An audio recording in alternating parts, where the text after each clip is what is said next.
അപ്പൊ നമ്മുടെ പശു പ്രസവിച്ചു കേട്ടോ. ചേട്ടാ ഇപ്പൊ എന്ത് കുട്ടിയാണ്? ഇത് പശുക്കുട്ടിയാണ്. പശുക്കുട്ടിയല്ല, അത്യാവശ്യം നല്ല ഹെൽത്തി ആയിട്ടുള്ള നല്ല വലിപ്പത്തിലുള്ള ഒരു കുട്ടിയല്ലേ? പാലക്കാട് പശുക്കളാണ്, കാലാവസ്ഥയ്ക്ക് അനുയോജ്യമായ പശുക്കളാണ് ഇതൊക്കെ. പാലക്കാട് ജില്ലയിലെ അതിർത്തി ഉൾപ്പെട്ട ഇടങ്ങളിൽ തന്നെയാണ് പശുക്കൾ എടുത്തു കൊടുക്കുന്നത്. ഇത് രണ്ടാമത്തെയാണ് കേട്ടോ. നല്ല മടി കാമ്പ് കാര്യങ്ങളൊക്കെ ഉണ്ട്. ഇതിപ്പോ 15 ലിറ്റർ വരെ കഴിക്കുന്നുണ്ട്. 15 ലിറ്റർ.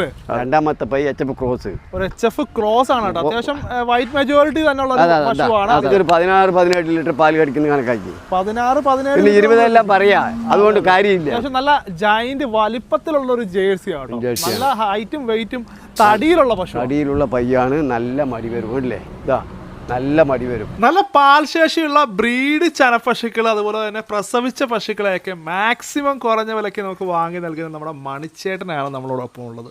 മണിച്ചേട്ടനെ കുറിച്ച് പറയുകയാണെങ്കിൽ ഏകദേശം 10-30 വർഷത്തെ എക്സ്പീരിയൻസ് ഈ ഒരു മേഖലയിലുള്ള ഒരു വ്യക്തിയാണ്.